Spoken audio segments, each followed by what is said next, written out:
We get to welcome back Tom Mulcair. It's been a while. It seems like it's been forever. Tom, first of all, Happy New Year. Welcome back. All the best to you and Natasha and the whole crew. Good to talk with you, Aaron. Yeah, and are you on the road right now, Tom? Yes, I am. I'm leaving the TVA studios, and I'm having this lovely talk with you guys, and then I'm trying to get into the CTV studios in time to do Vashi Capellos' show. Okay. So how's the drive? We'll see how that goes. How's the drive from 2 blocks away?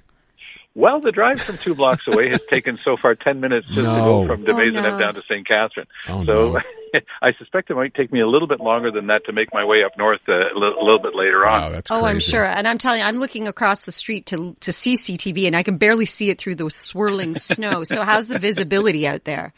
It's swirling. Yeah. I think that's a good description. That's fine. Yeah, it is snowing. The worst of this, by the way, will come tonight into tomorrow. That's when the bulk of this 15 to 20 centimeters will fall. We're in storm watch mode. And if you're driving up north, worth mentioning, they're calling for up to 40 centimeters in the Laurentian. So keep that in mind. Take care, Tom. Mulcair. Yeah. Tom, I'm going to have to mostly be careful shoveling our skating rinks. Oh, well, there you go. I want to start off because I just see this now. It's on the Gazette's website. Your column, I guess, it'll be in the paper tomorrow. Yes. You're going to be in the crosshairs of Sophie Durocher now, right? Well, I rather like Sophie Durocher, even when I completely disagree with her. But I guess that's the fun of being in the business of having opinions. You don't necessarily have to agree with other people's opinions.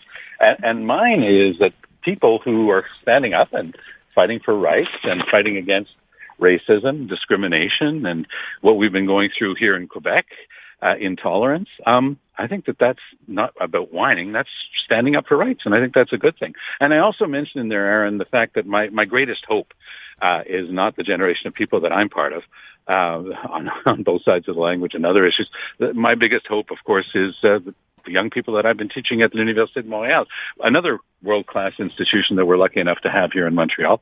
And those young people, frankly, they've just inspired me so much. They're very, very tolerant, very open, very accepting of others and of differences. And I think that's the Quebec of tomorrow. We shouldn't spend too much time on folks of my generation. You know, we've blown it. We're right back to where we were 35, 40 years ago, right down to name calling and saying, you're whiners if you don't agree with me. I mean, you're allowed to disagree with people. I think that's one of the beauties of freedom of expression. How did we get here, Tom? How did we get back here? What happened? I think that there's been a slip sliding. When I went through it in the 2015 campaign, when all of a sudden Muslim women were the targets, and you were supposed to say, "Oh no, you're not allowed to wear your accoutrements and be sworn in as a citizen," and that became a thing that Stephen Harper pushed hard. I'll never forget the Conservatives and their barbaric practices snitch line. When it became open season on minorities, people with differences, a lot was lost. It was not something that would have been tolerated, and this is where we are. We're living in a society now here in Quebec, and it really does come down to that. What kind of society do you want to live in? Where you can have a senior minister say, well, the problem is we're hearing too much English in the streets. Think about that for a second. What message is that sending to an American tourist who wants to come up here for the Grand Prix? Bienvenue au Grand Prix. Don't speak English because we really hate that. This is where we are right now in Quebec. I didn't think we would ever get back to this. There was a deal. Look, this is one specific thing. There was a deal made in 1977. Camille Lorrain, and I know the person who wrote it, Camille Lorrain put it in Bill 101 saying, look, it's true that a lot of the most progressive English parents are sending their kids straight into French school, even though they're eligible for English school, and they're skipping right by immersion. That's not enough. They want their kids to really be fluent in French. And he says, I'm not going to punish them and take away their right later on to decide to send, to change to English school or to send their own kids to English school. So they'll be deemed to have gone to English school. That's the wording of the statute. They were deemed. In other words, it's an absolute presumption, irrebuttable presumption that you've gone to English school, and therefore you're allowed to get your certificate of eligibility. Talk to Julius Gray about this, because he's going to have to take a court case, because Legault, through his own diktat, without even changing the law still says that you're deemed to have gone to English school, is simply refusing to deliver those certificates of eligibility. Yeah. So that's utmost bad faith. But again, this is pure Legault. We all know what he said about the Anglos. I listened to you yesterday as you were talking about this, Aaron, saying, well, that was then, this is now. But Legault has stayed with that. It's the same guy. He's always had a chip on his shoulders about les Anglais, and we're now. I mean, I'd never believed that I would see a Quebec government overtly attack English universities like Concordia and McGill, the way they've done it. And I don't think that those universities have done a sterling job of fighting back, frankly, or being prepared for this. You're supposed to have over-the-horizon radar when you're in that type of institution. But they got blindsided by it, perhaps because nobody expected anybody to be in such pure, absolute bad faith as Legault and Minister Derry have been. And then to have Sophie Durocher just perpetuate this idea that, that if we speak up, if we deign to not agree with how this government is handling things, somehow we are a bunch of whiners. But what would she have us do, Tom? What are we supposed to just sit and take it and accept this? Like I said, I rather like Sophie Durocher for the good and simple reason that she's gutsy and she doesn't go for the flavor of the month. So by the way, in my work as a commentator, I rarely comment on the commentary of other commentators. I just let them swing away. And by the way, full disclosure, I work at the same paper as her, but wouldn't stop me from saying anything. What I do find is that this is part and parcel of it's beyond political correctness. I'm sorry for the noise. That's my car to give me all sorts of signs. It's part and parcel of something that we're going through right now in Quebec, which is you're not even allowed to question this. Okay, French is in such dire danger in Montreal. You're not allowed to question this. Otherwise, you hate French. It's the proof that you hate French.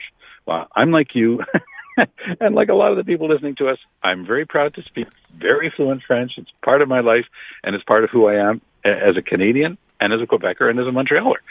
But don't tell me I'm not allowed to question the dogma that's being pushed that French is in terrible danger.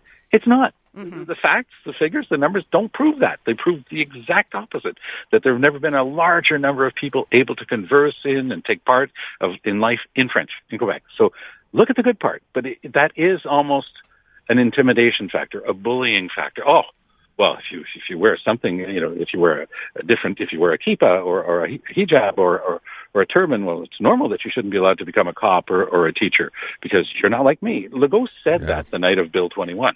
He said, "C'est comme ça que nous sommes au Québec." This is how we are in Quebec. And the subtext there was, by the way, if you wear something different from me as a reflection of your religion, then you're not a real Quebecer. And that's the intimidation. That's the bullying. And that's what people are pushing back against, not because they're whiners, but because they're standing up for rights. Right? And those are their families and their neighbors. Yeah. I want to just ask, Tom, I don't know how much of the interview you caught with Jean-François Lisée yesterday. The whole thing. Okay. This one quote, when he talked about, never mind he couldn't get French service at Charlevoix at the Club Med he was at. I understand that's an isolated incident. But then to come out and actually say, Brian, go ahead and play that clip. To me, this was the money clip, and I just want you to comment on this. In Montreal, it is not uncommon that I cannot be served in French. It is not uncommon. And we both reacted the same way, saying, I almost wanted to say, you're kidding, right? Because we all know you can get served virtually everywhere. Are we still holding this thing up and saying, look how bad things are?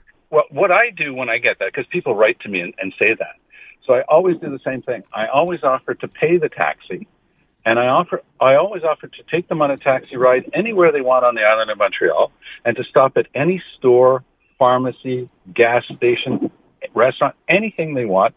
And we'll go in. And I said, and I'll bet you it is impossible for you to find a single place on the island of Montreal where you cannot get served in French. And you know what? Nobody dares take me up on it because that's the world of anecdote. You just get to simply affirm this. And I remember what Mr. Lisée said in answer.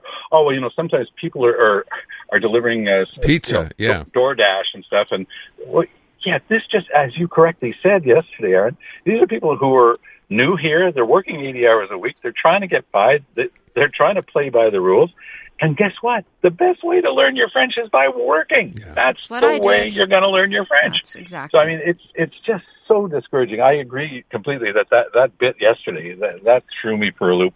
But, again, it's always about the anecdote. It's not about the substance of it because there's a great big book published just before Christmas by all the top experts in Quebec. And they go through all the numbers, and it's just a shrug of the shoulders saying, look at this stuff. Things aren't as bad as the people who are trying to make this into political hay. But this is a downward spiral. This is a race to the bottom fed by people like Minister Robert, who's in charge of Bill 101, fed, of course, by the intolerant-in-chief, François Legault, and fed, tragically, by a relatively young minister who I thought held out so much hope but has bought into this stuff, holus bolus, who is Pascal Derry. Right. Tom, it is good to have you back. It is. Good to be with you guys. And whoever's playing video games in your car, they should stop. So just to be safe. I got one of these fancy electric cars now, and they sort of do that to you. Wow. It's a musical. It's a musical Tom, car. thanks again. It's great to have you back. All the best in the new year. We'll talk to you again later in the week. Take good care.